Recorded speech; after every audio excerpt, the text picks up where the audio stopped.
Hello, good morning, and welcome to this webinar on the two-factor authentication in our funding and tenders portal.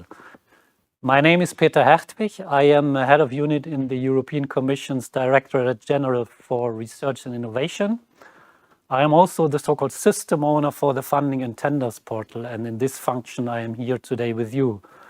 I'm not alone. I am accompanied by two colleagues from our Digit Directorate General. So I welcome Tomasz Kaminski and Spiros Vazalukas, who will afterwards help me in replying to your questions. So this webinar is organized in the following way.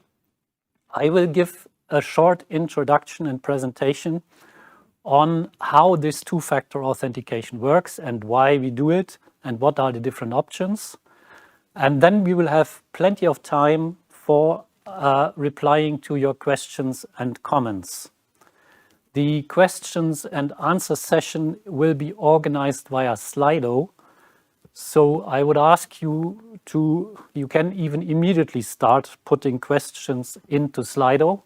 You see here what is the code for today is simply 2FA for two-factor authentication. So you put these three characters into the Slido entrance screen and you will arrive at the place where you can ask your questions. I would also ask you, if you see that there is a question already there that interests you, that you upvote this question. And we will then go through all the questions in the order of number of likes, so that we start with the most popular questions and go through the questions as long as the time allows. So with this introduction, I would now move over to our presentation. So two-factor authentication. Why are we introducing this? You know that currently your account in the funding and tenders portal is secured by a simple login and password. The threats to cybersecurity increase continuously. It is not only for private companies or for national administrations, but of course also for the European administration. And our experts in cybersecurity confirm to us that the attacks on our systems are increasing all the time. And also in our funding and tenders portal, there is a lot of information in your accounts to which you have access that might be interesting for intruders. There are commercial secrets, there are intellectual property rights, and so on and so forth. So that is the reason that we currently encourage everybody, every user, and in particular the users having more assets to manage in this funding and tender portal, to move from the simple username and password to the two-factor authentication. So we strongly encouraged each and every user to go and install for your account the two-factor authentication.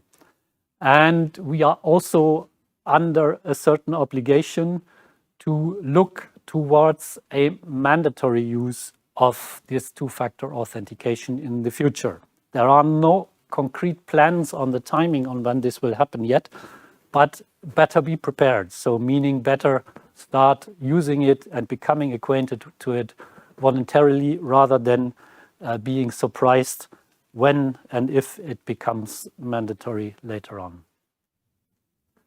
So you might have seen, if you went to the portal and logged into your account recently, that there is a pop-up hitting your eyes, so to say, every time you log in, and warning you that this two-factor authentication might become mandatory and that you are encouraged to use the two-factor authentication in your account. Before I go into the two-factor options, a few more words about your EU login account in general. So this is not linked to the two factors. These are the basics for using your EU login account.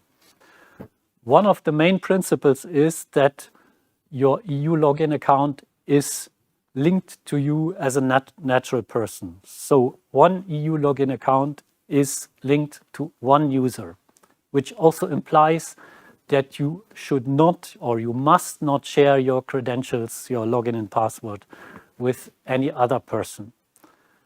You should also inform the Commission immediately in case that you lost or have a suspicion that your credentials became available to a third party, and you would do this via the IT service desk. If you want to know more about this and what are the legal backgrounds, you can always look into the terms of use of the Funding and Tenders portal, which are linked here on that slide, and all the slides will be or are already available on our event page of today. So now turning to the two-factor authentication. So what does it mean in principle? It means that you add something in addition to your login and password. The login and password is something that you know, and you add to it with the second factor something you own, you possess. So, and for this, there are different options available in the current implementation. And I will go through these 4 options. I will also indicate to you which of these options we think are the ones that should be preferred. But of course, all 4 are in principle available. So the first option, and the one that we think is the most convenient, is that you own a mobile device, meaning a smartphone or a tablet, for instance, anything on which you can install a so-called app. And you install on that mobile device an app which is called the EU Login app. So that is the first option. The second option, if you don't want to install an app on your device, or if you don't have such a mobile device where you can install apps, you can also work with a classical mobile phone and register a mobile phone number and then work with an SMS method of sending you the second factor authentication code. The third option is that you buy a little USB-like security key and that you use this as the second factor. A similar variant of this third option is that you own a computer or notebook that provides for what is called a trusted platform. So modern computers have special chips built in already, and with the necessary software which is provided by different operating systems, you can use this as the second factor. And then last but not least, number 4, more and more member states have ID cards that are ready for digital transactions with your national administrations, for instance. You can use this, if it exists for your member state, also for the two-factor authentication in our systems. So how would this work then? Once you enable the two-factor authentication, at each time you log in to the portal, you will of course be again prompted for the username and password, but then you also have to provide code or scanning a QR code or whatever as a second factor. We have detailed guidance on the so-called IT how-to, and we also have a video that we might show at the end of this presentation, but which you can view at any moment in time. So I now start with a bit more details on the 2 recommended options. So the first one that I mentioned was the mobile device with the EU Login app. So if you have a device allowing the installation of this app, so for instance, a device equipped with Android or iOS, and you have internet access, then you don't need to give us your mobile phone number, or you don't need even a SIM card in that device. It all works with internet access and the scanning of QR codes. If you don't have such a device or you don't want to install an app, the second method is you have a classical mobile phone, which then would need a SIM card with a mobile phone number, and you have to store or register this mobile phone number in your EU login account, means you have to give us this mobile phone number. And then, as I said, the second factor will be provided by SMS. And then the third and the fourth options, the USB security key, which is similar to the trusted platform on your computer, and finally the ID, your national ID card with the eID. So starting now with the USB key, this is a special device, looks like a USB key that you have to buy from a company offering such devices. There are different offers available. And then this security key has to be registered with a certain procedure, also with your EU login account, as any other second factor. And then at each login, this key has to be plugged into your computer and will provide the second factor. I go very quickly through the details on how this registering is done, but you can always at any moment go back to the video that we provide or to the IT support page where all these explanations are given and you can look at them yourself. So how to register this security key? You log in with your normal login and password. You click on the little avatar in the upper right corner. You go to My Account, and then you come to this page, and there is one option here, Manage My Security Keys and Trusted Platforms. And from there, you follow the instructions. So adding a security, you give your key a name. And then there are a number of other information to be given. And finally, your security key will be registered with your EU login account and is then connected to the account and acknowledged as the second factor. So it works more or less the same with the trusted platform. So you go to My Account and you register your trusted platform. One or two more words on what this trusted platform is.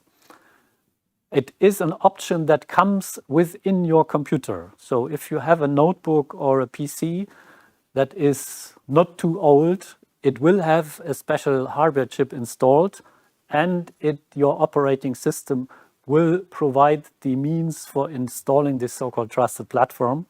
And then the thing built into your computer can be used as the second factor.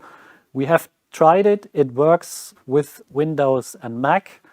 It's not yet confirmed that it works with other operating systems, but we are exploring this as we speak. One condition for using is your computer or notebook must, of course, be secured itself. Otherwise, it wouldn't make sense if your computer is openly available to everybody. So it must be secured either with biometric methods or with a PIN code or password itself. So if you open your computer in the morning, you must be prompted for such a security feature. And then this device, as any other device for the second factor, has to be registered with your EU login account. One, so to say, disadvantage of this method is that you can, of course, then only ever log in to your EU login account and to your portal account with that computer, because that computer has the second factor built in. So you cannot go anywhere or you cannot use any other computer with this method for logging in to the portal. Okay, I will not go through the details of how to register. It's always the same. And you can read it, as I said, in our detailed guidance. And I come immediately to the fourth method, which is the so-called eID authentication. Again, you go to My Account and you follow the instructions for registering your eID. This means you register your national ID card that is equipped with this eID functionality. We see that currently 16 member states provide this option, and you see the flags of the member states on the upper right corner here. So if your member state provides for this, if you have an ID card that has this function, and if you are, so to say, this is our recommendation, if you are already a proficient user of such functionalities in interaction with your national administration, then you can indeed use it also as the second factor for us. If this doesn't tell you anything and you have never used it before, that might possibly not be the preferred option for you, because it also requires, in many cases, a special little device, a card reader or something. But this all depends on how it is implemented in your member state. We have a link down there on the slide that gives much more information on the details of the eID. So now we assume that you have installed this second factor and have properly registered it with your EU login account.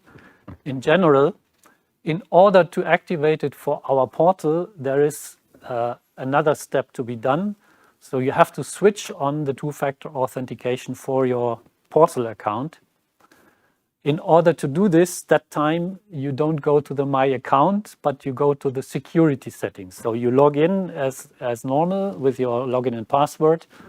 You click on security settings, and then you will be presented with this screen here, which allows you to activate the two-factor authentication. Sometimes we also use the different term two-step verification. Both are absolutely identical and we mean the same with it. In order to activate this, the system will ask you to provide replies to 3 private questions.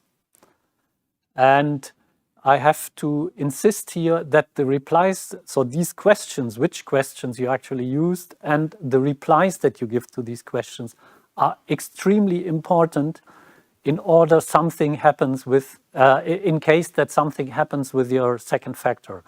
So you should note these 3 replies down somewhere and lock them somewhere safely, because this is the only way, in case your second factor, let's say your mobile phone or your tablet gets stolen or broken or whatever, to regain access to your account. So that is absolutely important.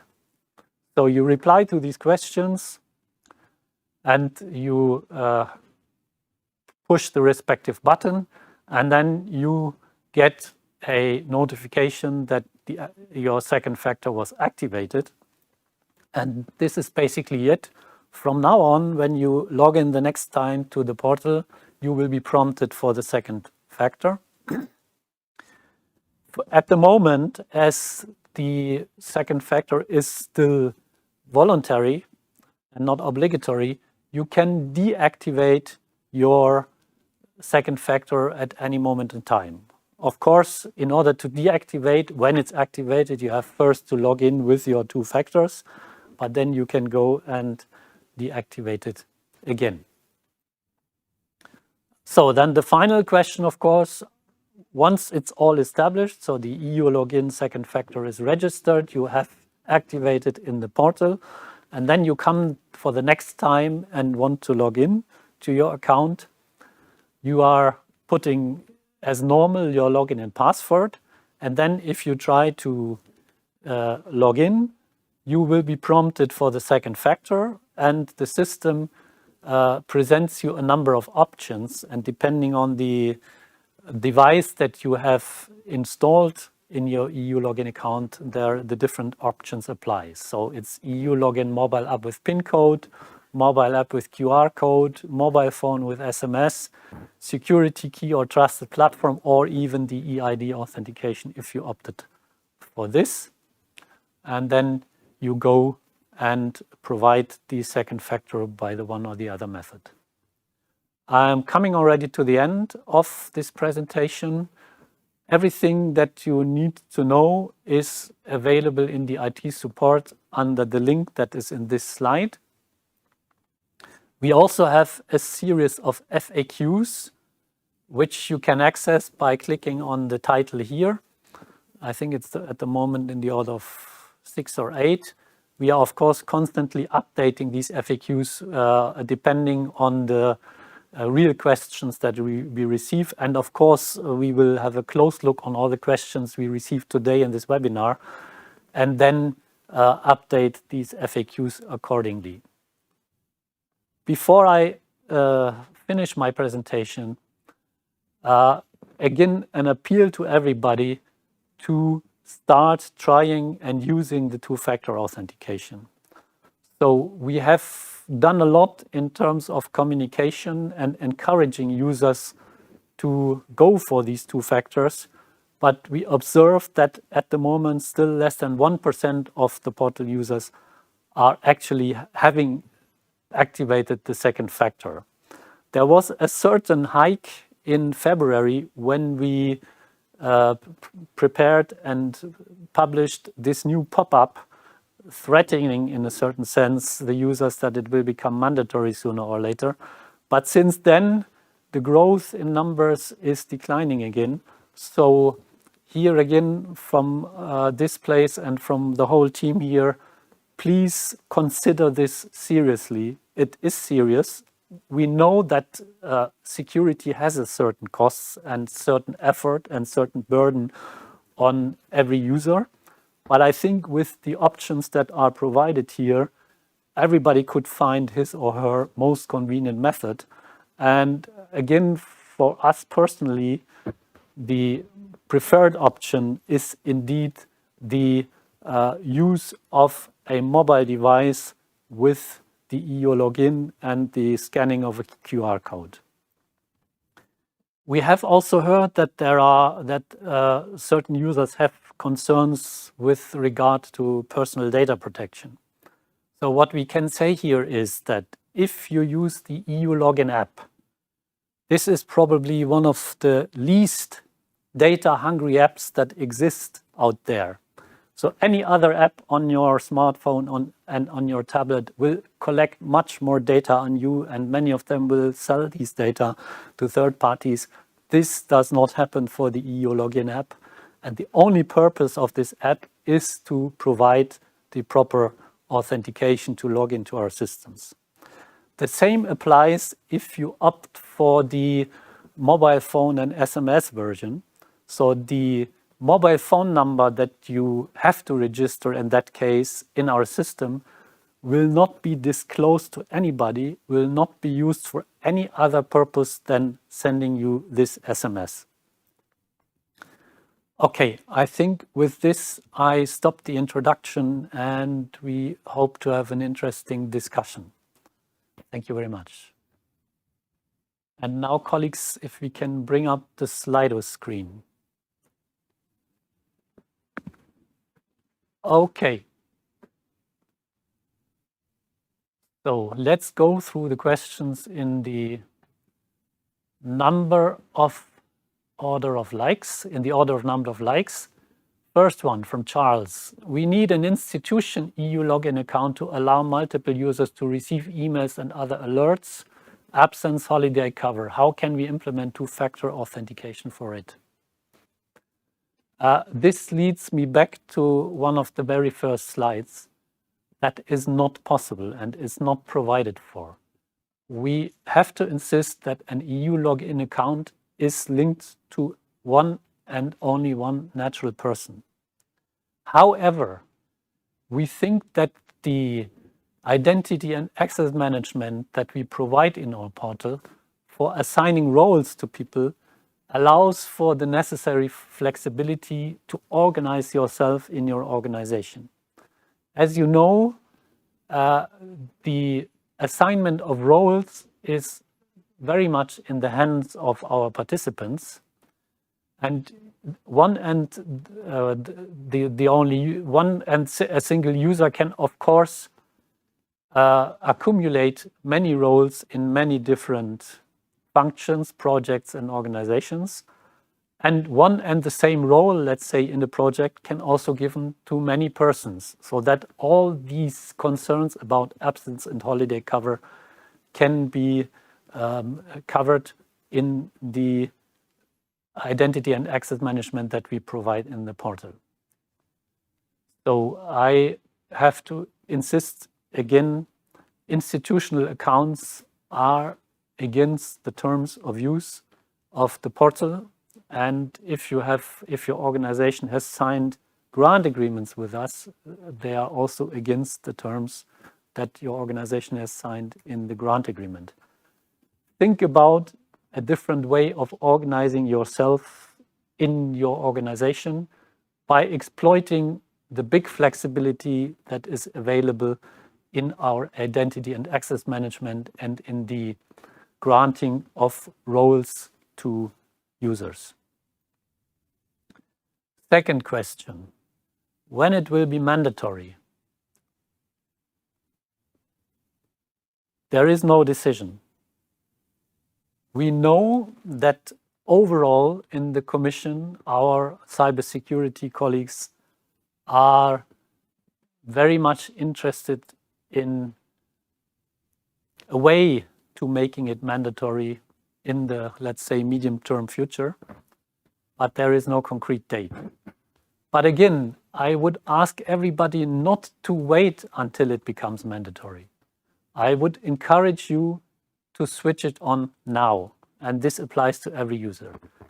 And once you have done it, and if you have done it with one of the options that is the most convenient for yourself, you will see that it is not a big thing.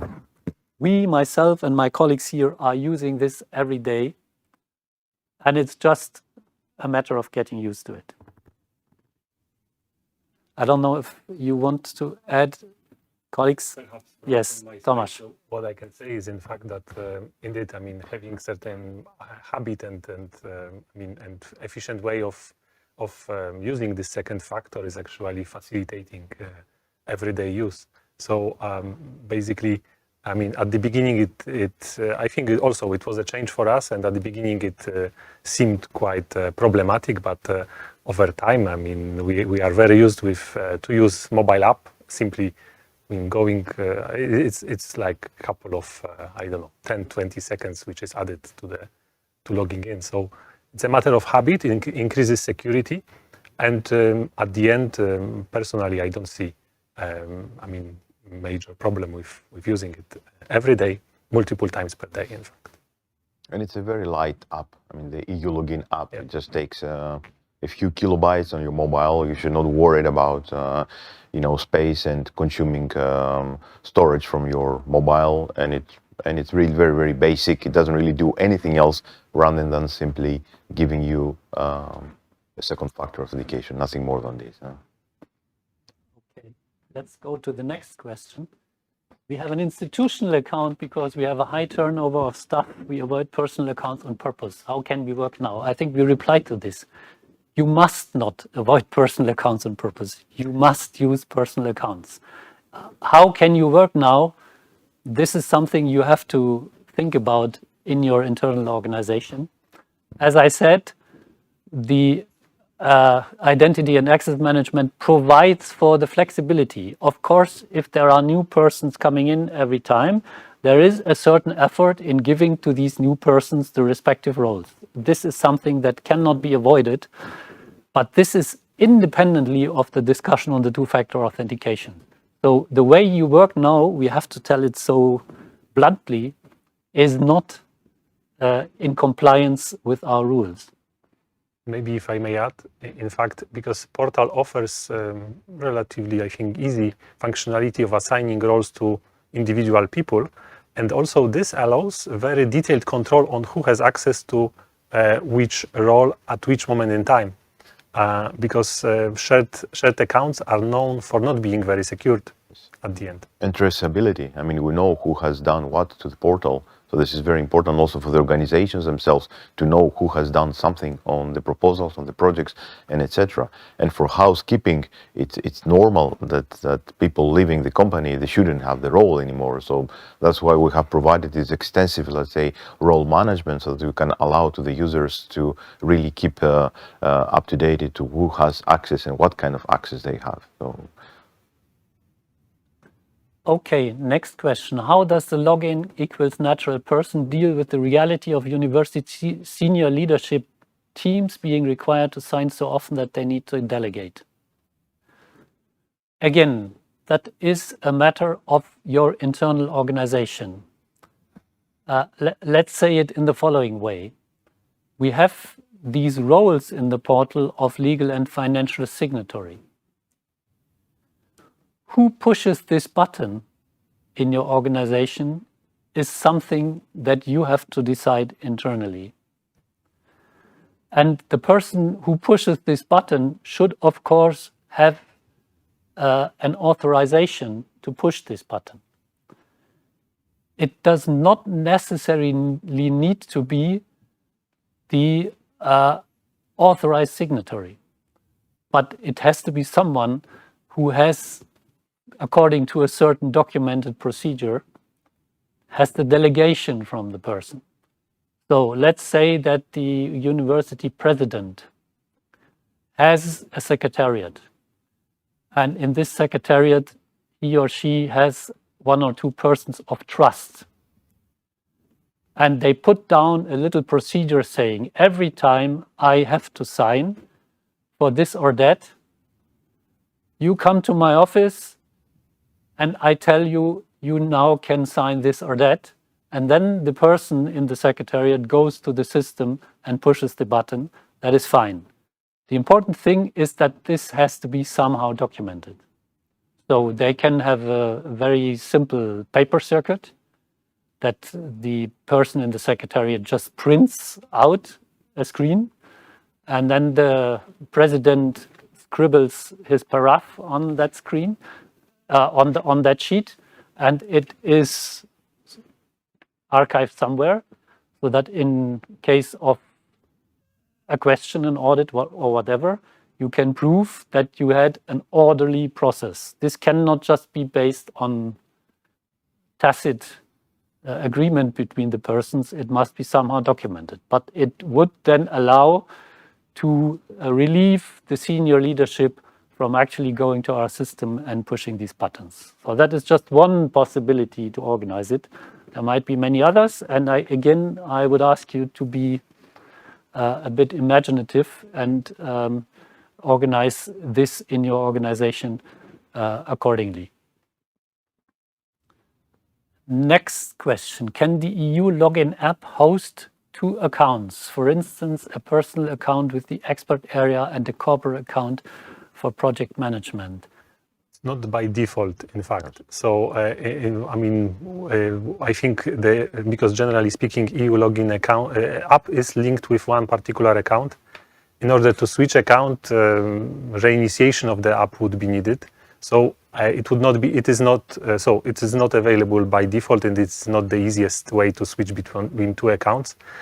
What comes to my mind for such situation is that a EU login app could be used for one account, for instance, personal, and then perhaps other way of authenticating with SMS could be used for the corporate account. Probably that would be the most practical.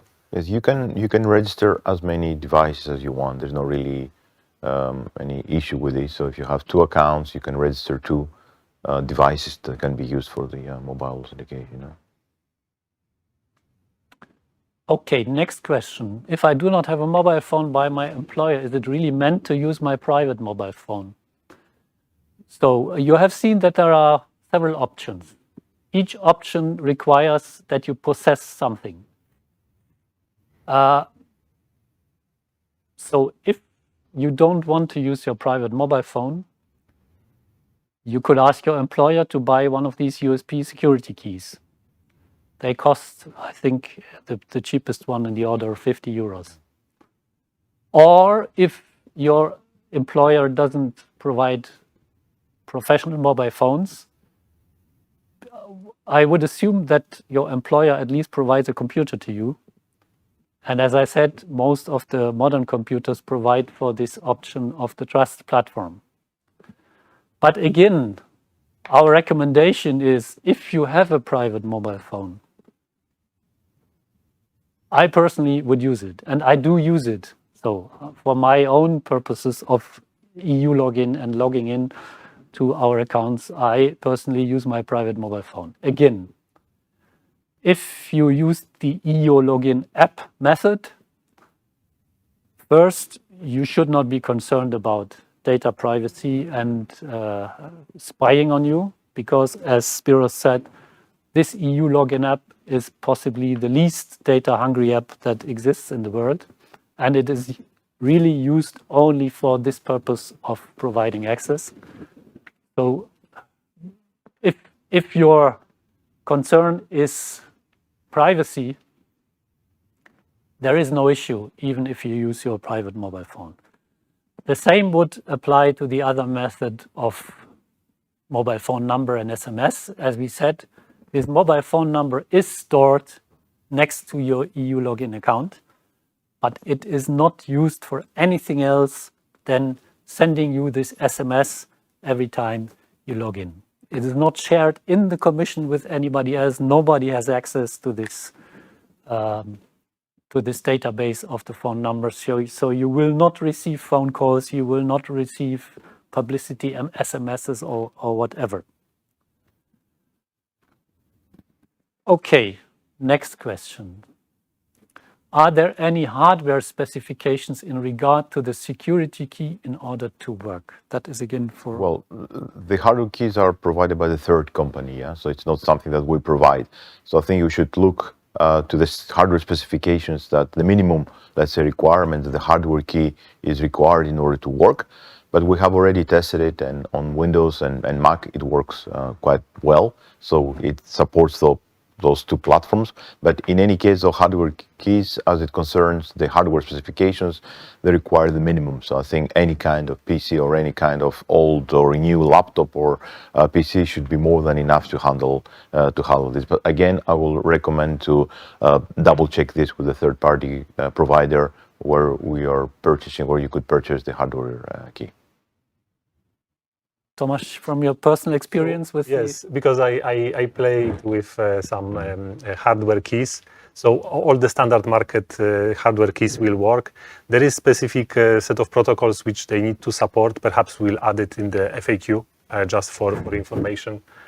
But what I can say is that I mean, what you will find in the internet will work.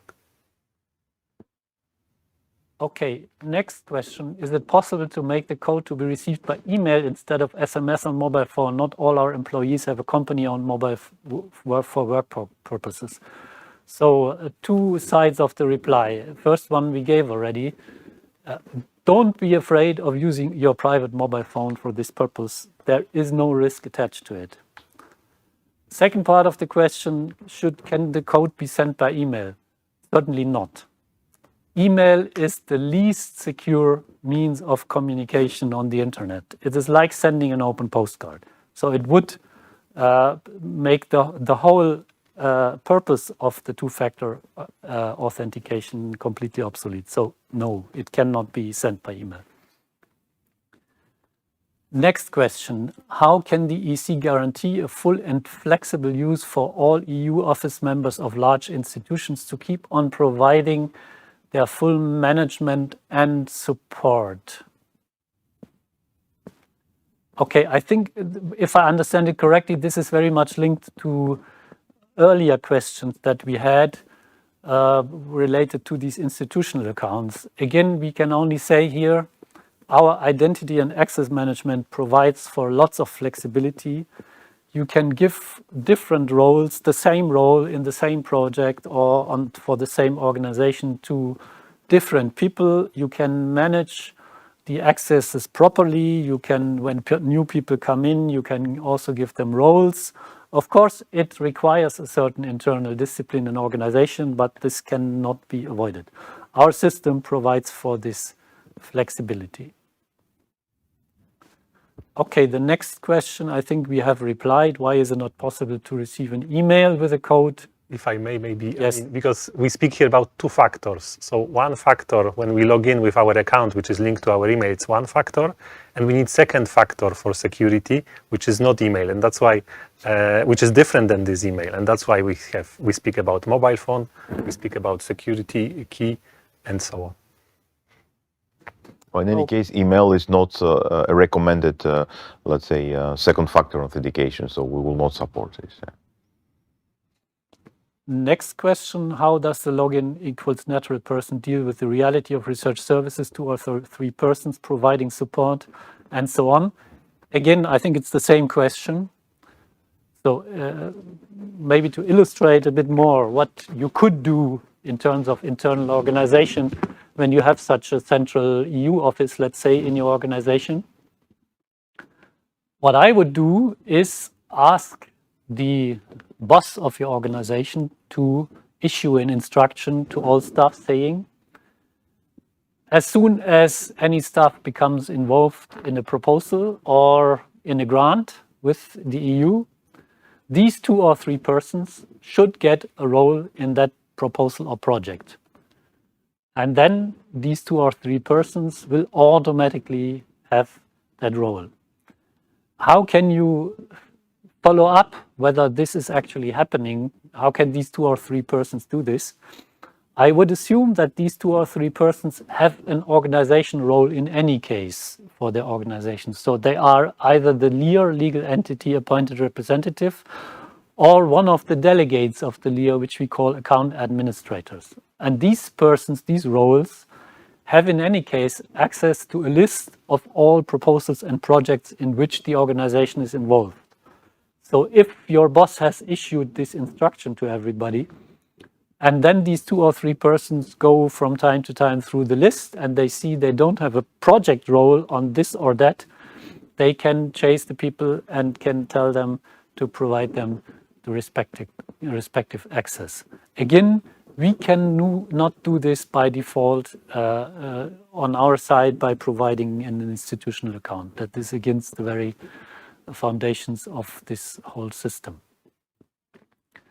Next questions. Can I register 2 different options for the second factor? My mobile phone plus app for regular use, plus a USB security key in the case I forgot my mobile phone. Spiros already mentioned. Yes, you can register several different type of second factor authentication, either your mobile phone that has the SMS or another tablet that has simply installed the app. And when you prompt to confirm with the second factor, then you choose which device you want to use for your second factor. So depending on which device is available at this time, you can click either on the security key or the mobile or the app. So yes, you can do this. Yeah, there's this drop down when you log in when you can choose. Yeah. Okay, next question. Is it possible to use the same mobile phone for several accounts? So, well, you can add one mobile phone for multiple accounts for SMS, for instance. This is possible to be done. Okay. Next one. When, on what date will the 2-factor authentication become available? It became available about a year ago or so, or 2 years ago. For quite some time. It is available. It is available since quite some time for voluntary use, so to say. If the question is when it becomes mandatory, we have replied the question before, there is no exact date. But it is available as we speak. And again, a plea to everybody listening to us, please go and try it. Choose your preferred option. Speak to your colleagues who are also users of our portal and tell them that they should try this and they should use it in the future. And just a hint on this, if you want to get rid of this pop-up that we currently have when you log in, asking you all the time to enable the second factor, as soon as you enable the second factor, you don't get this pop-up anymore. So if you get annoyed about this pop-up every time you log in, please enable the second factor and the pop-up will not be there anymore. It will disappear.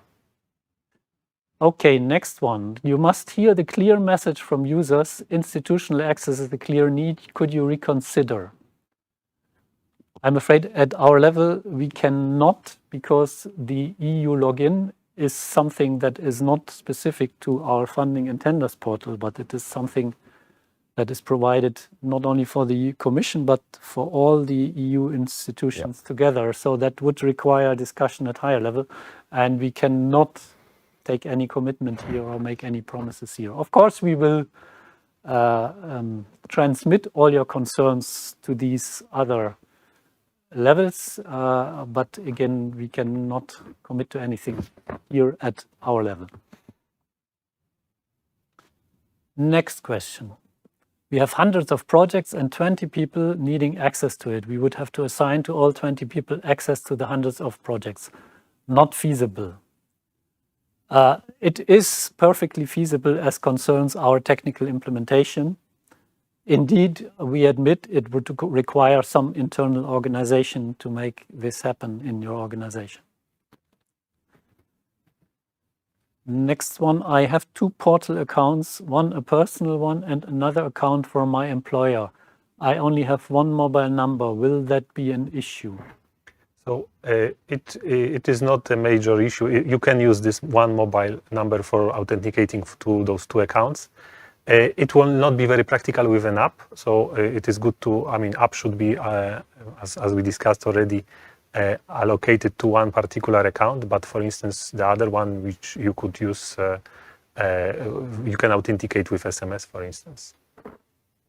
Okay, next one from the Leibniz Association. Buying business mobile phones or USB keys for all staff involved in EU projects would cause significant costs. What would be a solution to this problem? So, as you have seen, you have more options than just mobile phones or USB keys. Leibniz is Germany, if I remember well. So Germany is one of the countries where, for instance, the eID is an option. So if your staff has the ID cards with the electronic management enabled, that would be one option. But I come back to my earlier remarks about the use of private devices. So if indeed your employees have concerns using their private device, we hope that we could dispel a bit of the concerns, at least in terms of personal data protection, privacy, and also potentially computing capacity with regard to the EU login. So, in our opinion, using a private device, if there is no other option, doesn't create so particular hardship. But there might be other concerns that we haven't yet thought about. Next one, institutional accounts are a reality as that has proven much more practical. Questions today are clear proof of that. So please do not disregard this reality. We replied to it. As I said, currently it is against the terms of use. It is against the grant agreements that your organization has signed. And reconsidering this is not in our hands.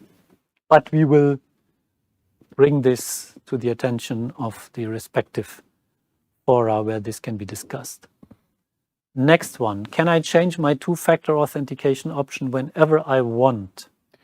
Yes, I'll take this question. So yes, you can change it anytime you want. So you can replace your mobile device with another one and have a new 2-factor authentication. But this is where the importance of the questions that have been answered during the registration, during your activation of the 2-factor comes in place, as Peter mentioned before.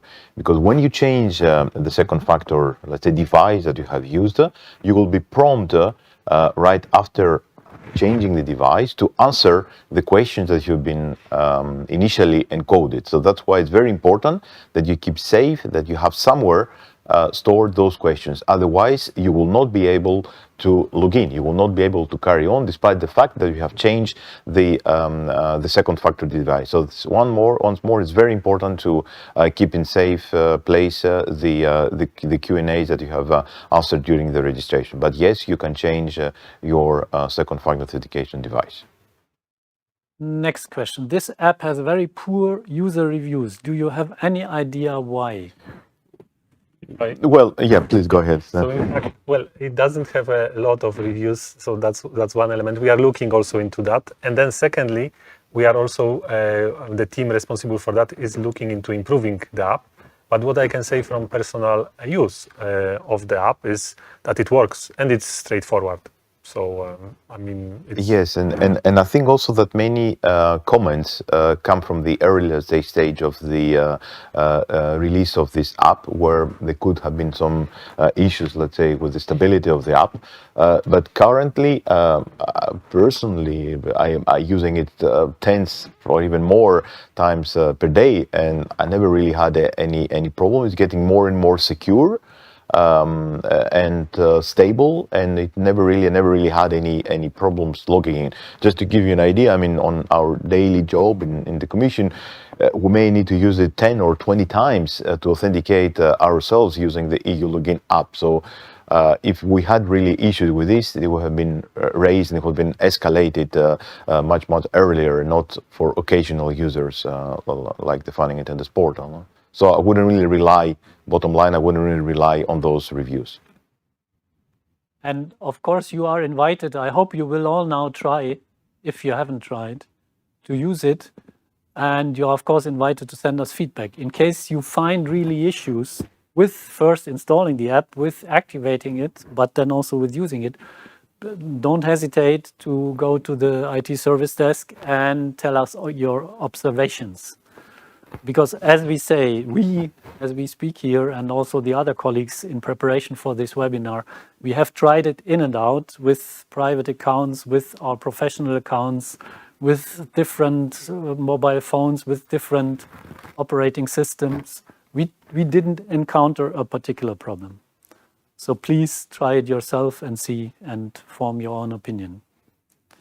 Next one, what if our researchers submitting their proposals don't have a cell phone?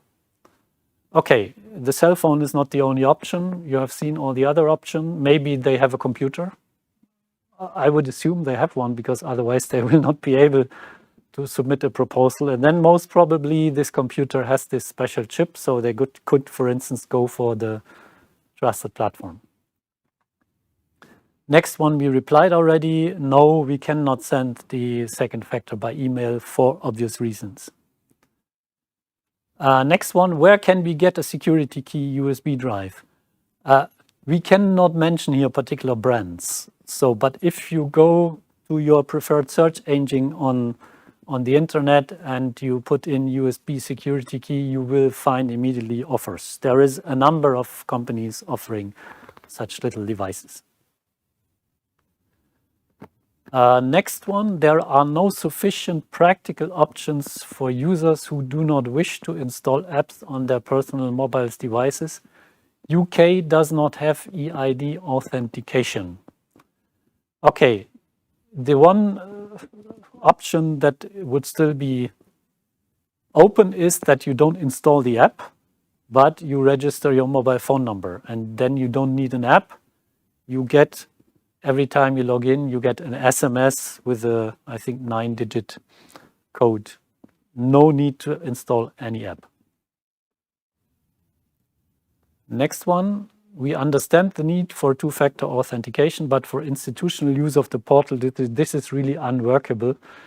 Can two ways of use be provided, individual versus institutional? Same question we have already touched upon several times, same reply.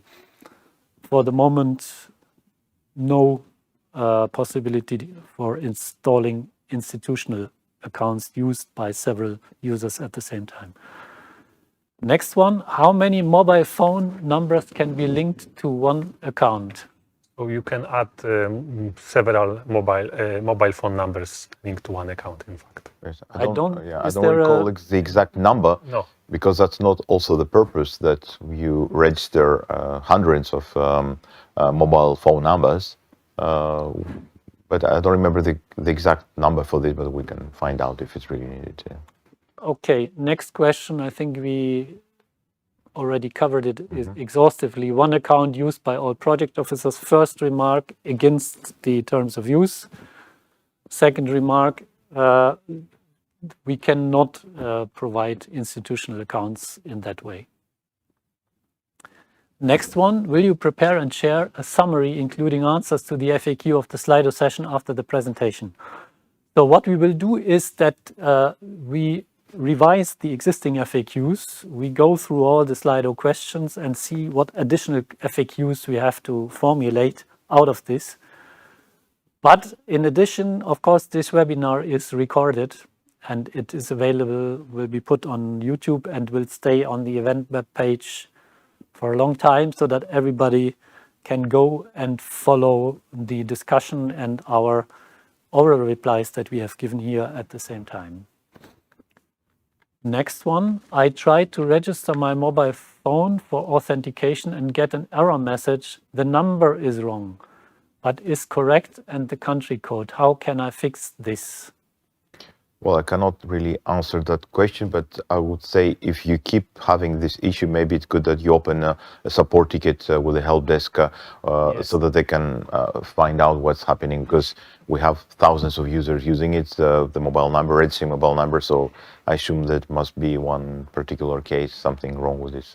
So if I user. remember well from my experiments with registering, there is a certain format in which you Yeah. have to give your mobile number. So maybe as a first thing you look again whether you have encoded your mobile number in Yeah, the it should correct be format. without spaces.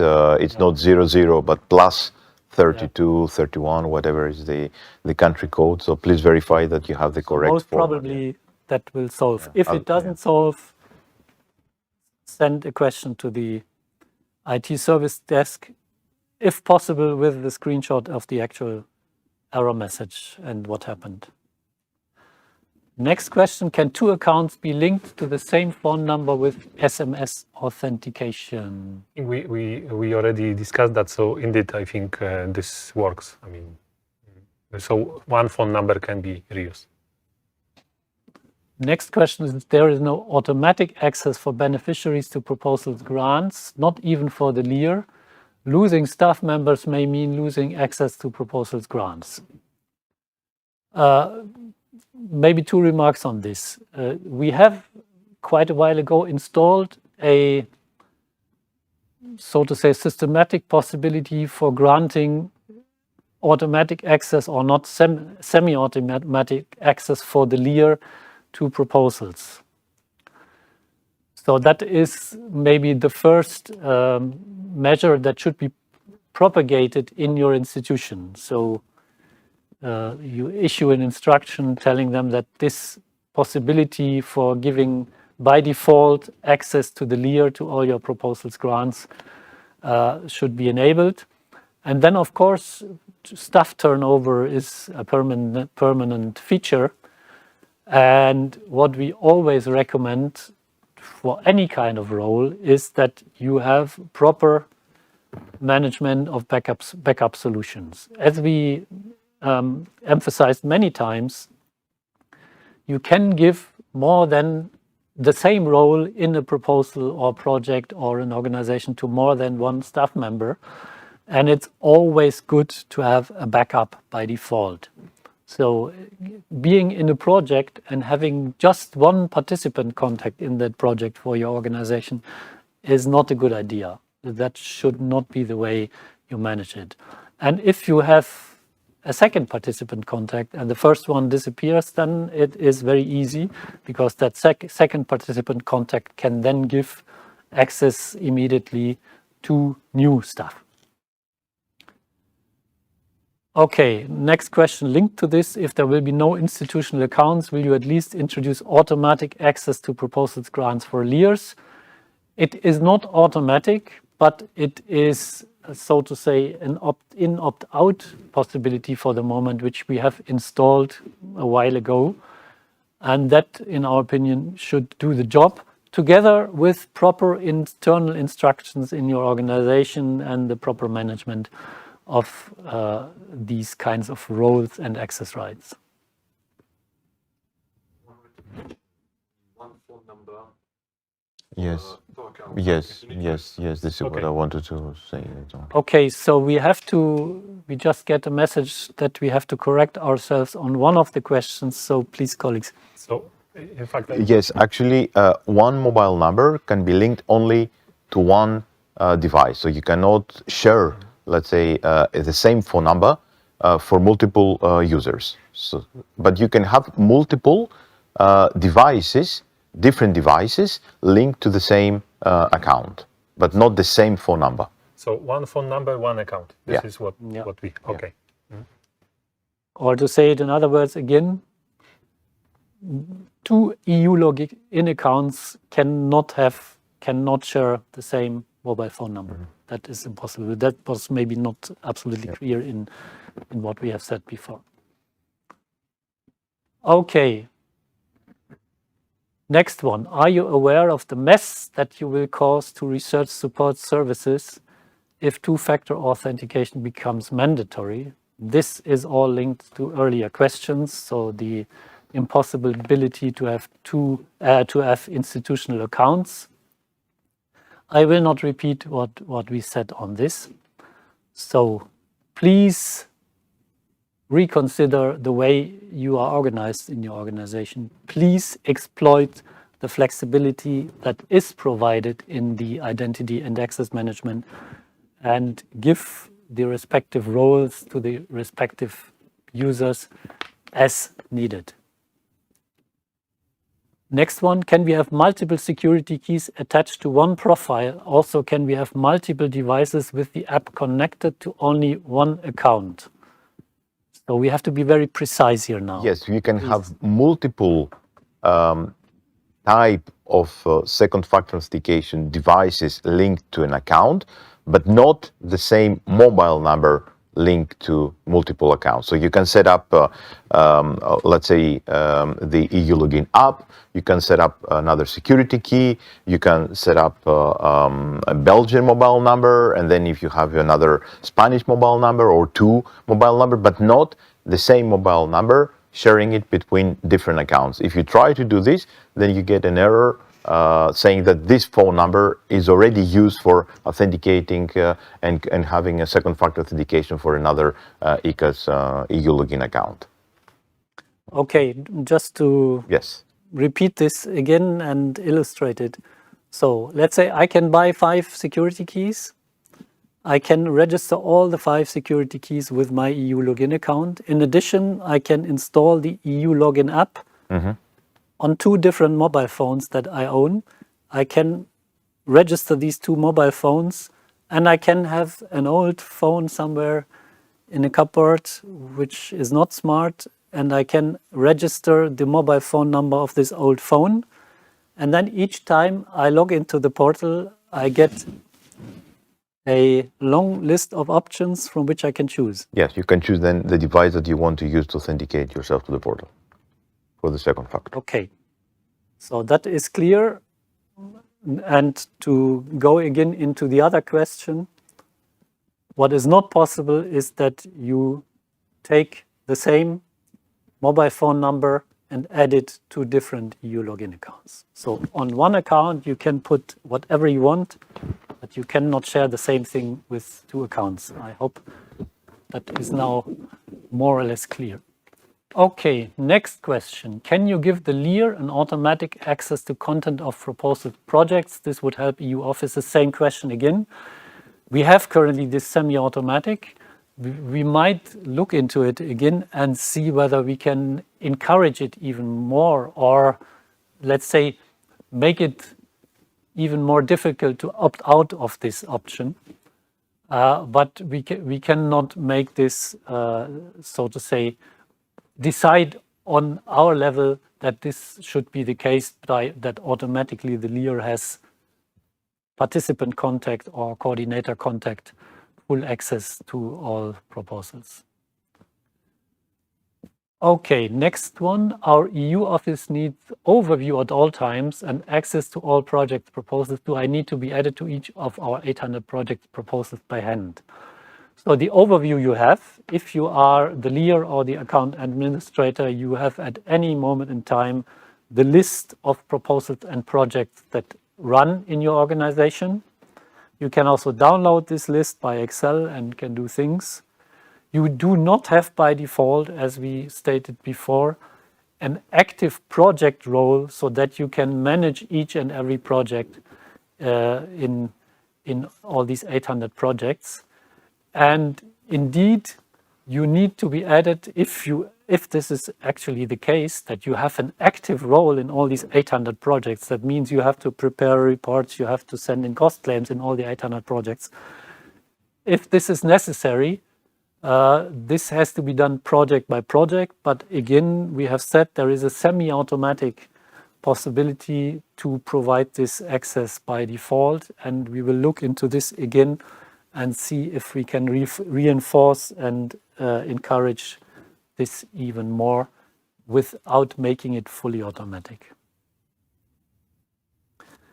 Okay, next question. Don't take it personally, but you are not realistic about the functioning of larger institutions. This will generate problems, as you can see in our questions. We take note. Next one.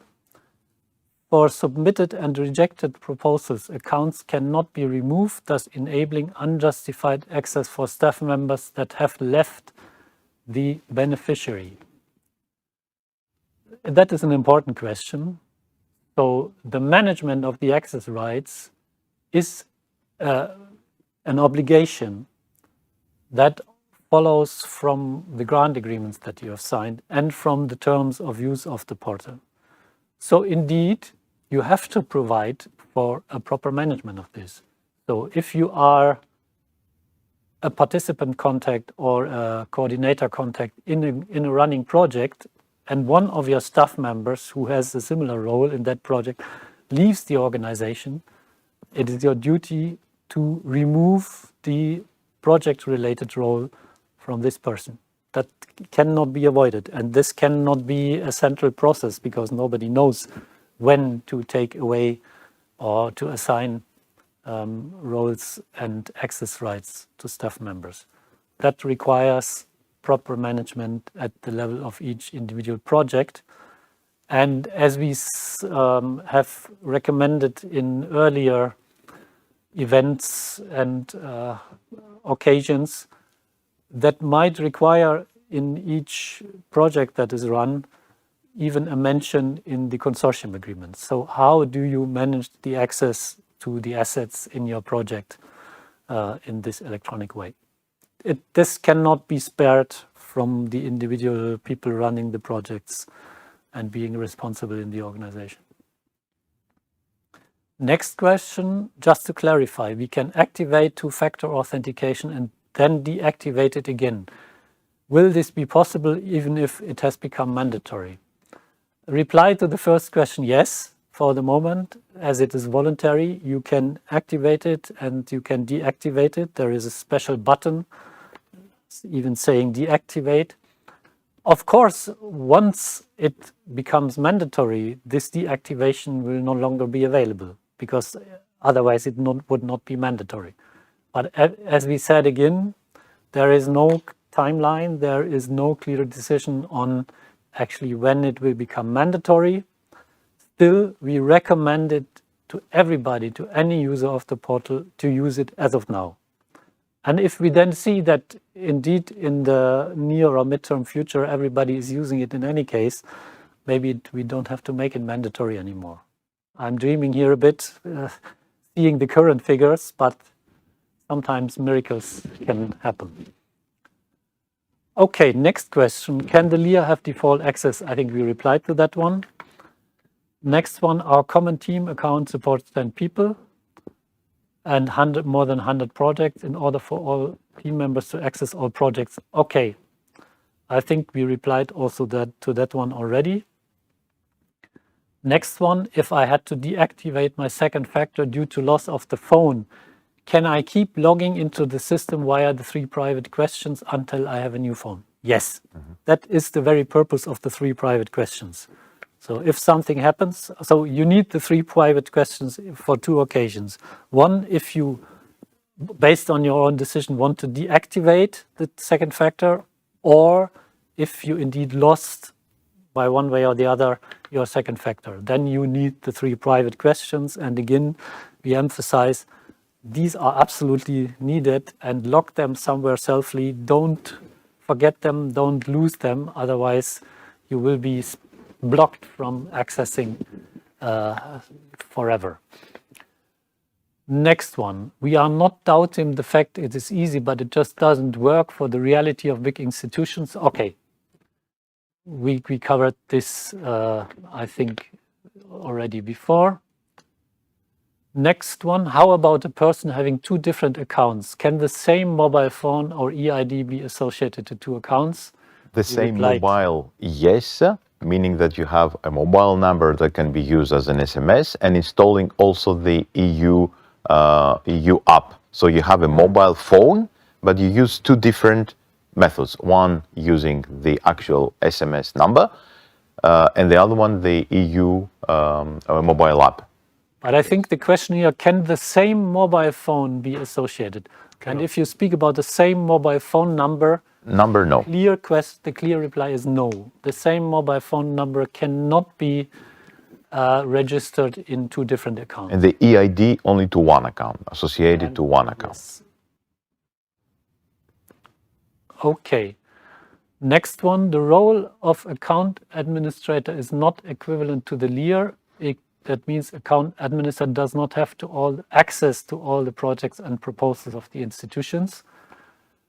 In that sense, the role of account administrator is equivalent. So we spoke about this semi-automatic possibility of granting access to the LEAR. We will look into this again and see whether, if this access is given to the LEAR, it should be in the same time given to the account administrators. That is a good point. For all the other purposes, the account administrator role is equivalent to the LEAR. But we will take note on this one and look into it again. Okay. Next one, the trusted platform is only for EC internal employees. It is not an option for other users. Your own help desk has confirmed this. If our own help desk have confirmed this, we have unfortunately to state that they were wrong in that case. We tried it ourselves. We confirm that it can be used on private accounts with private or not EU owned EC internal employee owned computers. So I may comment here. Yes. So in fact, because our help desk has specific information in the context of our institution, indeed you can try perhaps with Windows Hello, I think, or Mac or corresponding platform for Mac. Try if it works, and what we can tell you, it will work for you. And if it doesn't, please send immediately a question to the IT service desk. Yeah. Next one. So you are saying we need to add all 7 members of our team to each application and all will get email notifications. We don't say anything. If you think all the 7 members of the teams need active access for managing proposals and projects, then you have to do this. And then, of course, they have project roles as anybody else in that project or proposal, and they, of course, will get the same notifications that any other project role in that project or proposal will get, yes.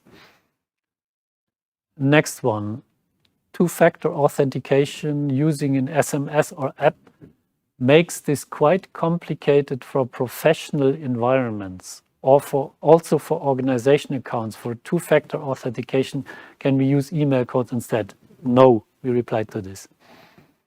Would mobile provider charge costs for SMS? So I assume that might be a question from a third country outside the EU. Do we have a reply to this? So for remote countries. Well, I mean, I cannot say with... Well, there will be roaming charges if you are outside, let's say, Europe, when you receive SMSs from your provider. Huh? Okay. So it depends on when you are, and it depends on the contract you have with mobile provider. Yes, it could be cost involved to the SMS. But it's not automatic cost from commission side? No. It's just mainly from your mobile provider and the contract that you have with mobile provider and where you are located. Yeah, so if you are in a country outside the applicability of our roaming regulation, or if you travel to such a country, you should check with your mobile contract provider whether they charge for SMSs sent to you. And then, of course, these charges will apply. But as the standard case, if you are in Europe, no charges. How many mobile devices can be registered per account? I've seen this question coming again and again, so I don't have an exact answer on the number, but we will find the exact number and inform you about it. Huh? Okay, there is a particular message. Yes, I think that's for me. Maybe occasional users was not a good a word used for me, because I agree that there are. So I will take it back. But I agree that you're not. Some of the users are not occasional users. They use the portal on a daily basis, and I agree with them. I use the portal and other Commission systems for several times per day, and I use my EU login app for second factor authentication several times per day, and everything works as a charmer. I never really had any issues with it. So I would really, for those non-occasional users, I will indeed encourage you to try to use the EU login app and give us your feedback. Tell us then why you don't want to use it, what is so cumbersome, what is so difficult, and then we can also open another discussion for this. Huh? Next one. My idea is to use my private mobile phone number.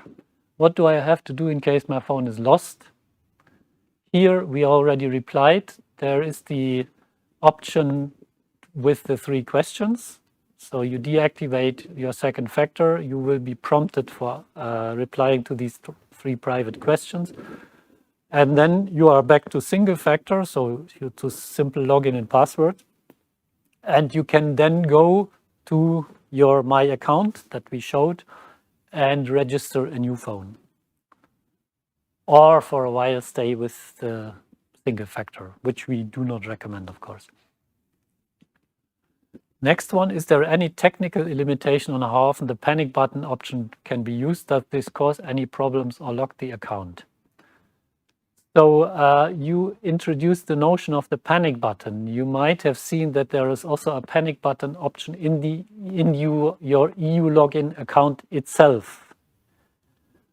What we recommend for the portal is, in case that you lost your second factor, you go to the portal and log in, and then you use the deactivate button, which presents you with the 3 questions.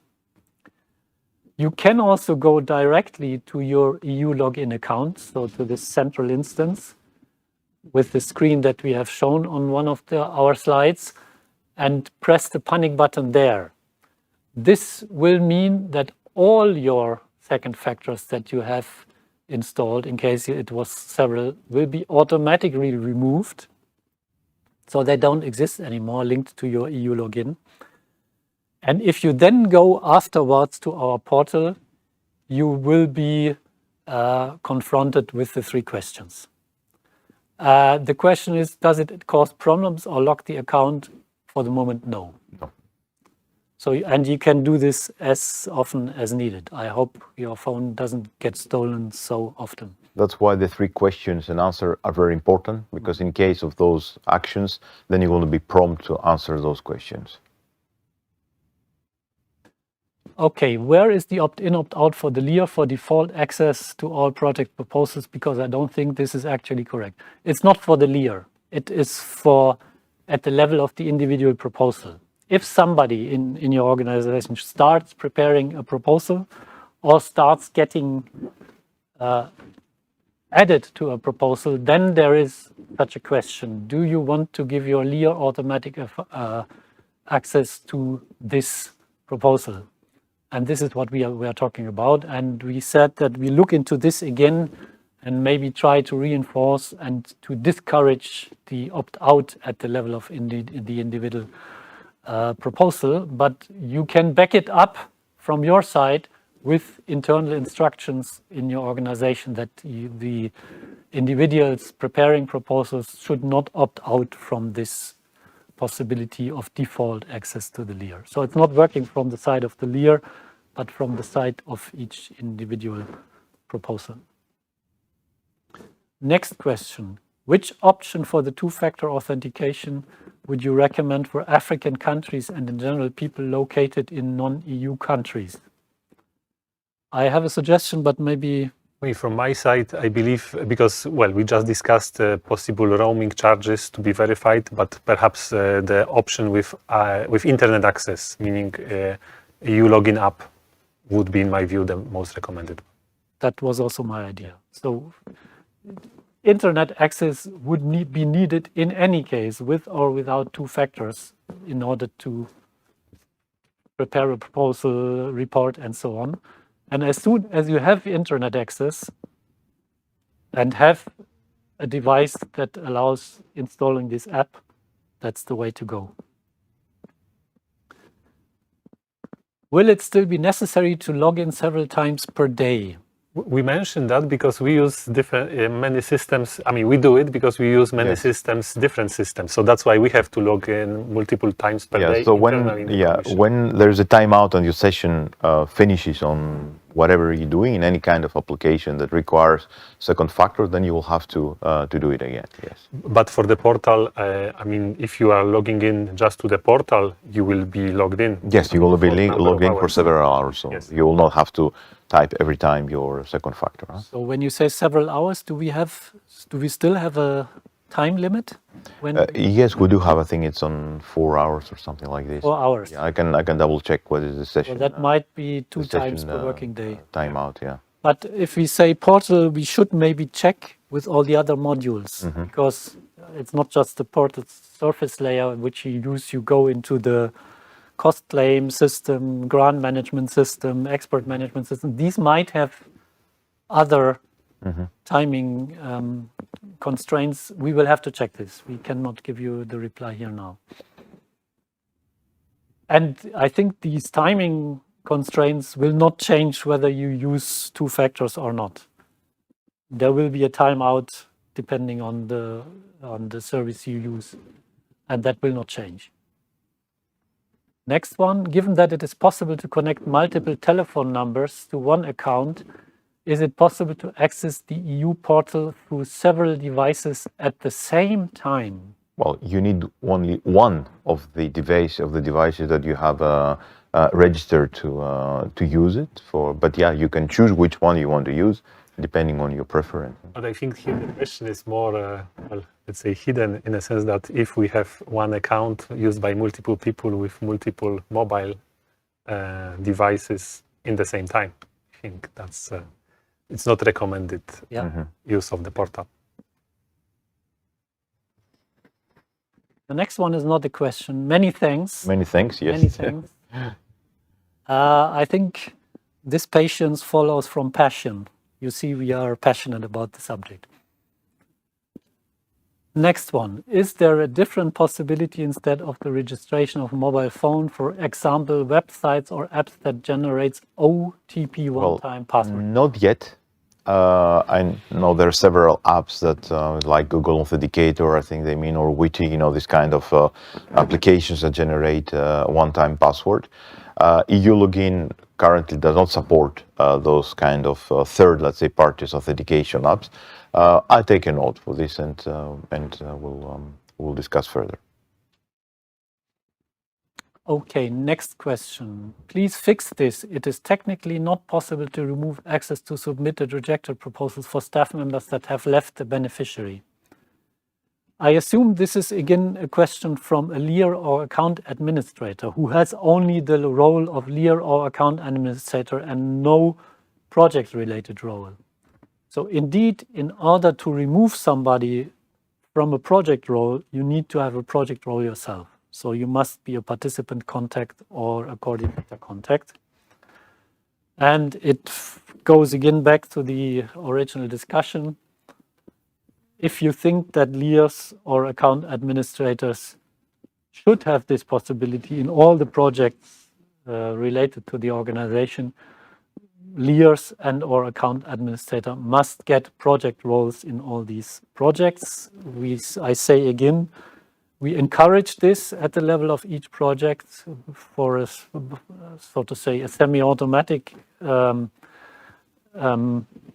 provision of project roles to the leader, but we will look into it again. So by the fact that you are only the leader, you can indeed not remove project roles from projects. You would either have a project role yourself as the leader, or you would have to contact the person in the organization managing this project and ask him or her to remove this or that staff member who left. Next one, is it possible to have different securities for the same EU account? I think we replied yes. Mm-hmm. Can you explain how we can avoid to allocate all projects to individual accounts? I don't understand the question, but I guess it is again related to the question whether we can have institutional accounts, and this we gave a reply to. Does the Commission offer PC desktop, PC app alternatives? Will the Commission provide further guidance on these alternatives? Would you understand what it meant? I think because here we speak about platforms, so secure platforms which could be used. So in fact, particularly, we use ourselves one link to Windows, and then there is a way to add second factor.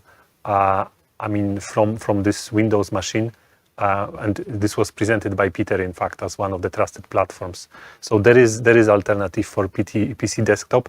In FAQ, you will see more details on how this was done, and there is a movie, I think, showing how to add a trusted platform. So I would suggest to look into this part. Okay, next one. There is only one leader per organization. There is no backup for that person. Why not give the leader the option to assign a backup? There is.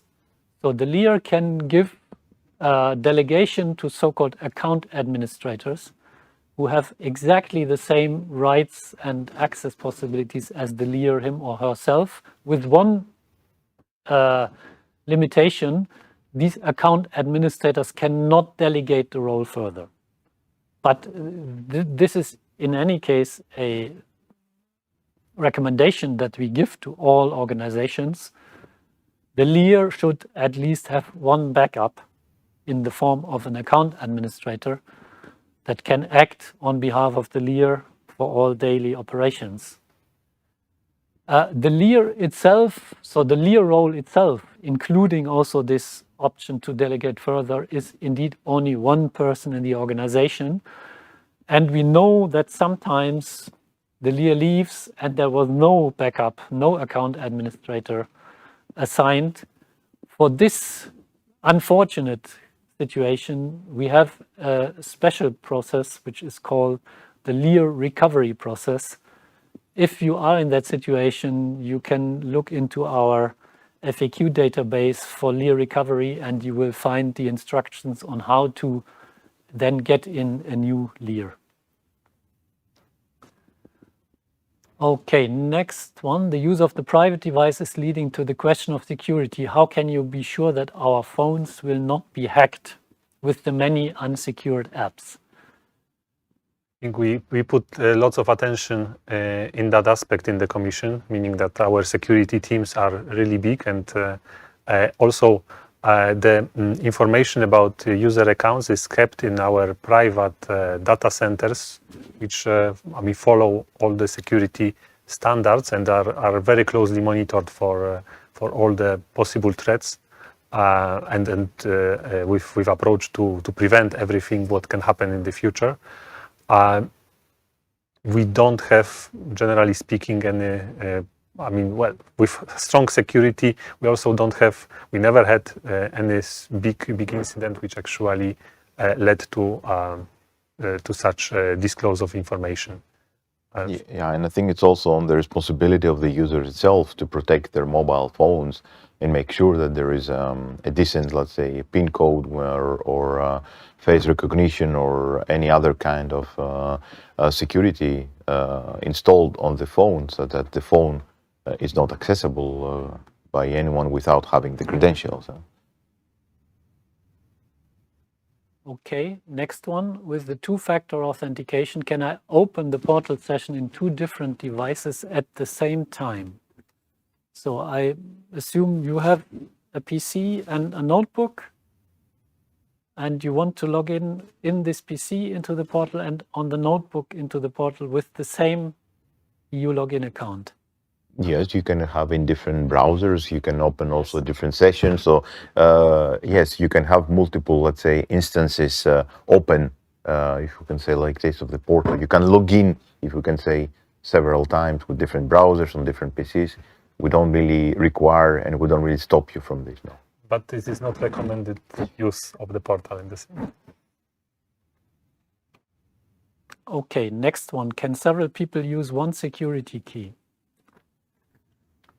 I sense that there is a certain purpose behind this question. I might be wrong, but that might be an attempt to continue with your institutional accounts. And I think technically we have to admit yes. Yes, technically, yes, it is possible. But again, using institutional accounts, I have to emphasize, is against the terms of use and against the grant agreements that you have signed.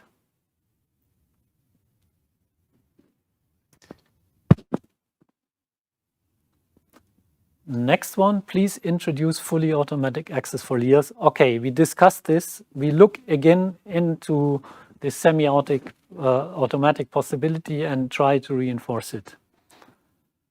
How expensive are the USB sticks? I think we mentioned it. Yeah, they start at 50 €50, like this.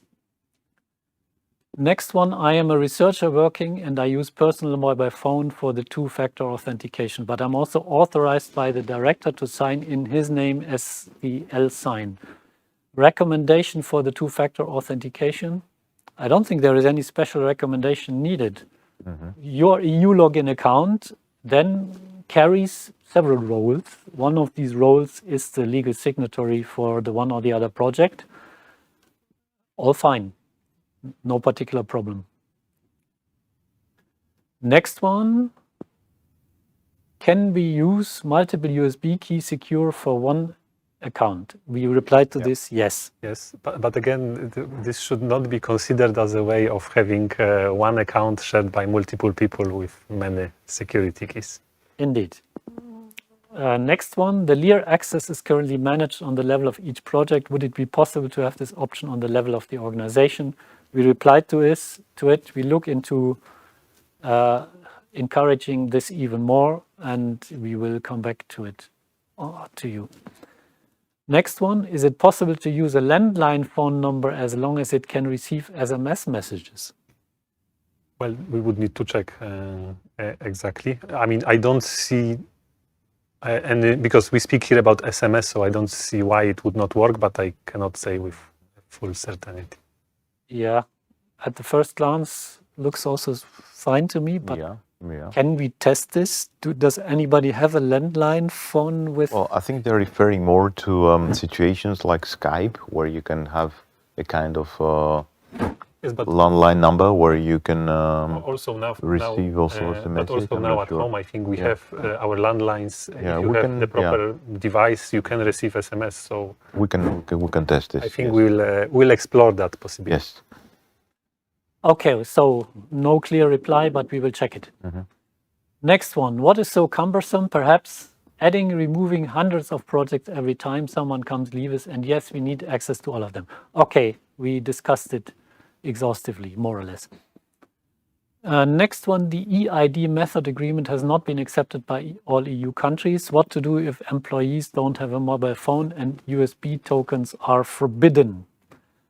This leaves the trusted platform option, if I see it correctly. Yeah. So there is still one option possible. Next one, what about the token option? Why it was not mentioned? Thanks.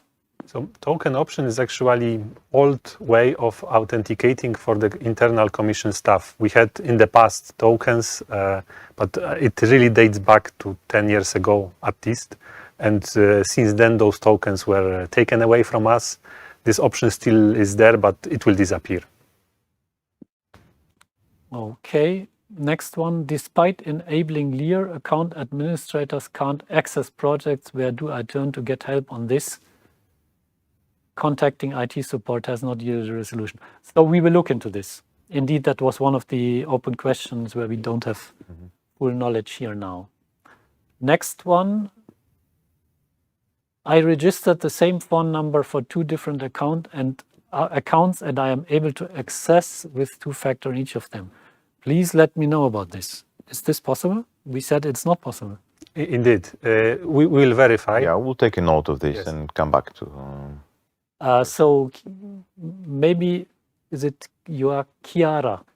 Maybe you could send a message to the IT service desk so that we can look into the individual case. That would help us very much. Next one, provide fully automatic and full access to all proposals, grants for Lears and so on, so on. Okay, we have covered this. Next, does the EU recommend the login app on private cell phones of employees?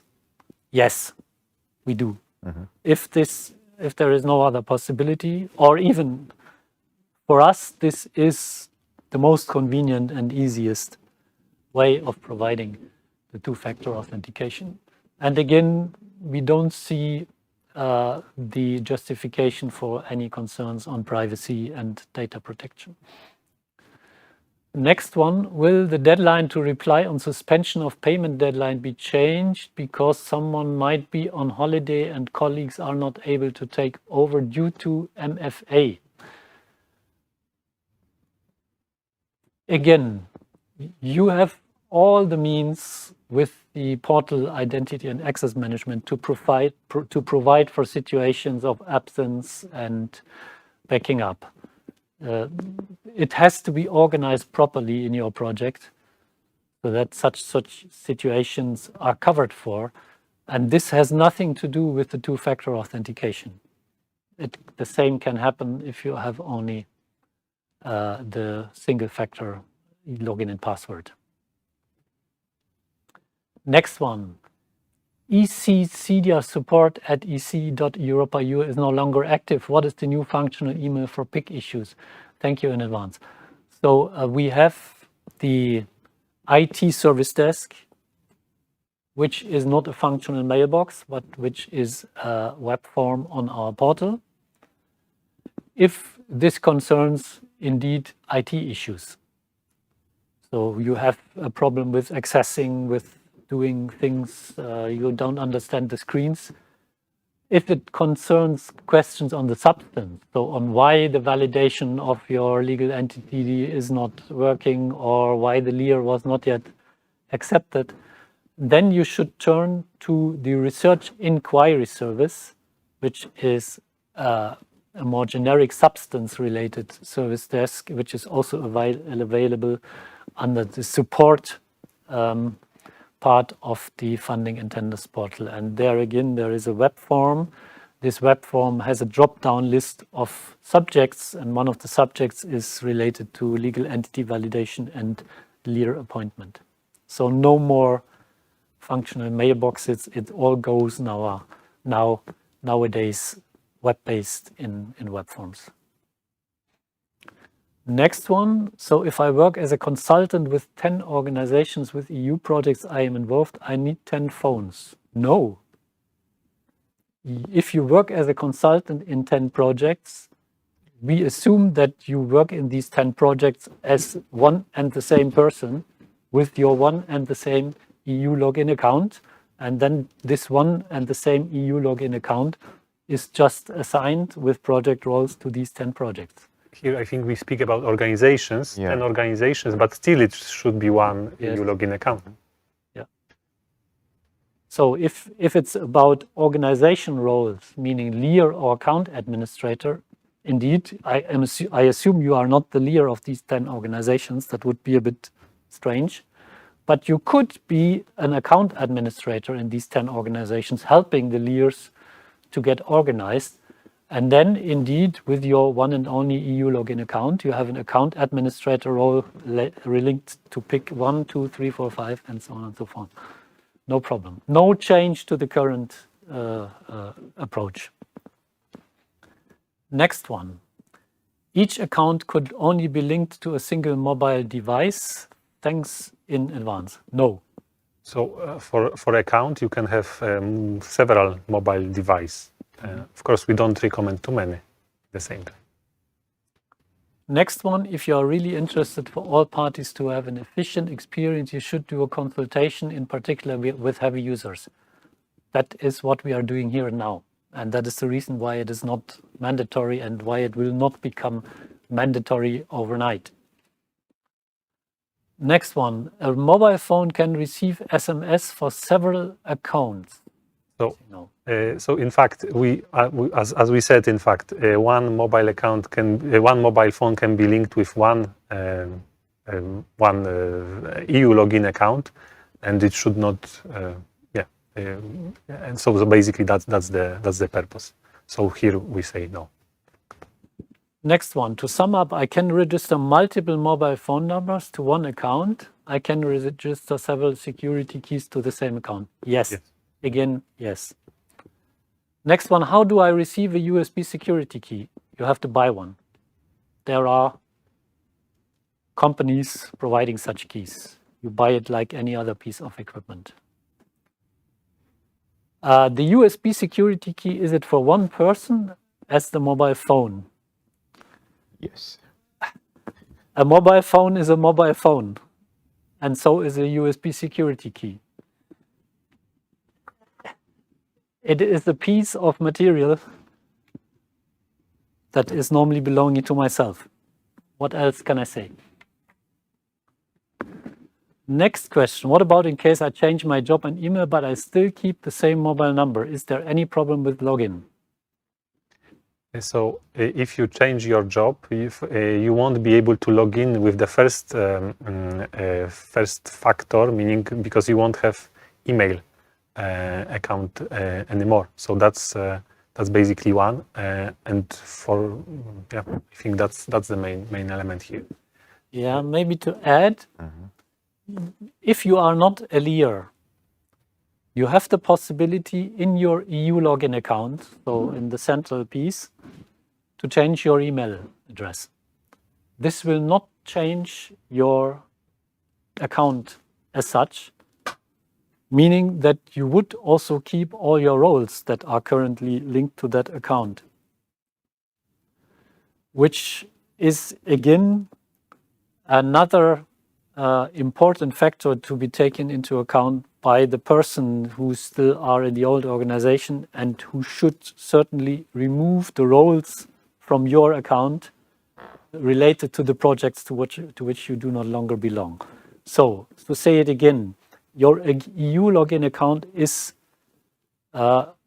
linked to you as a natural person, independently of where you work or what you are and what you do. If you change even email, you can do this in your account, but the people managing all the remaining assets in your former organization must make sure that they cut the links to your account in their other assets. Which also means, that was part of the question, that the mobile phone number that you registered with will still be valid and can still be used for all your new endeavors that you do with your EU login account in your new functions. Okay, next one, the concern about private phone has nothing to do with privacy. It should not be assumed that it is an option, as employers can take advantage of this. Okay, we take note. I don't think we can add anything here. Note. What was the reason to implement such cybersecurity policy in the portal? Did the EC have a severe leakage of data in the past? We did not, and keep fingers crossed that we will never have. But we see, and in particular our cybersecurity experts watching what is happening, see that there are attacks every day as we speak. And we should, of course, act in advance and not wait until it happens before we take remedial measures. So the threats increase. We see this. Our cybersecurity people are very severe on this, and that's the reason why we have to go for it. Next one, the European Commission is a public institution and asks people who work in university to use their private account and private telephone. Why? No, we do not ask. We provide a list of options, and then it is up to the management of each organization involved in our projects to take a decision. We will not preempt this decision. We provide options and we give our opinion on what the advantages and disadvantages of the different options are. But the internal organization and the management of each individual organization has, of course, to be discussed and agreed and decided within each organization. Next question. In case I use my private mobile phone for the two-factor authentication for work, who would be liable in case my data was hacked? So, well, I mean, for instance, in our context, because it's each person's individual decision to actually use the private device, I mean, for the work purpose. For instance, myself, I can say it's also I do it for let's say for facility. It improves efficiency and it's easier for me. And I'm pretty sure that in case you will use it in the context of your work, you will need to sign specific agreement with your employee with your employer about the particular use of your mobile phone and about obligations of the owner of the mobile phone and obligations of the employer. Next question. I would ask, if you have multiple phones on one account, do all the numbers get sent the authentication at the same time? No. No. Because at each login to the portal, you are asked to choose where you want to receive this second code. Next one, I cannot use the trusted platform as the platform is not available on my device. Some cases. Then you have to look for another option. Next one, please fix. It is technically not possible to remove access to submitted and okay.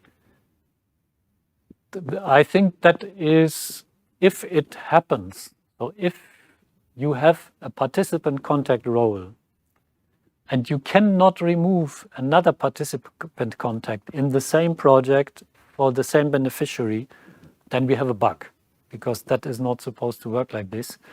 And if you have this observation, please send a concrete description, if possible, with screenshots to our IT service desk, and we will follow it up. That's not the way it is supposed to work. If it happened in a case, there is an issue. Next one, what about in case I change my job and email, but I still keep the same mobile number? Is there any problem? I think we replied to this one. It was one of the earlier questions. Can 2 or more USB security keys be used for one account? Yes, we replied several times.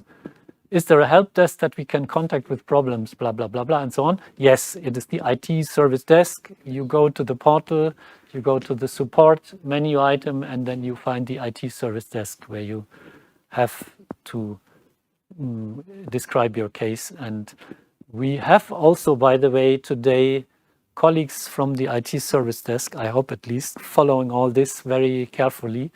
And they will get special training and instructions on how to deal, hopefully with priority, all the questions received related to the two-factor authentication. Next question, why are the trusted platforms not enabled in Linux-based devices? Has the EU abandoned and so forth? We have not said this. Yes. The thing is, we have not tested it yet. It is well possible that they are also working on Linux-based devices in case that the hardware has this particular chip within it, we will test it, and we will come back to you maybe with a special FAQ on all the issues related to the trusted platforms. Next one, is it possible to change the security method at any moment, or do you need validation? For the moment, as it is not mandatory, you can go back at any moment to single login and password. You can also change from EU login app to SMS and PIN code, trusted platform. You can do this as you like it, no problem. Why does the option of token not have been retained? We replied to this. It's old-fashioned. It requires a higher effort and costs, so no longer available. Next one. I have 2 EU login accounts, one personal and one institutional. Can I use the same mode for the two-factor authentication? So we said that one mobile number cannot be used for both, and so they have to be 2 different ways of for two-factor for each. I think we have given the example. You can Login assign the phone number to one and the EU login to the other. That might work. Again, the next question on the institution EU login account. I think we have covered this before. Next one, can I change the two-factor authentication method? Yes, you can. You can have active both cases, and then you choose which one you want depending on which one is available on your. If you have internet, then you can use the mobile app. If you don't have, you can use SMS. For example. Okay. Can we actually have 2 emails linked to the same account? Here the reply is no. The EU login account is, I would even say, hardwired to an email, to one and only one email. So that's not possible. Okay, next one, a matter of mobile app. But if you don't have a professional mobile phone, you must install. Sorry, the text is moving here on my screen. On our personal phone, and separation between pro and personal life. If you don't want to use your personal mobile phone, there are other options as we have described them. No one forces you to do this if you don't like it. Next one, account administrator is required to ask for access to the institution's projects one by one. Make the math, yes. We take note and we come back to it and see whether we can extend this semi-automatic at least also to the account administrators.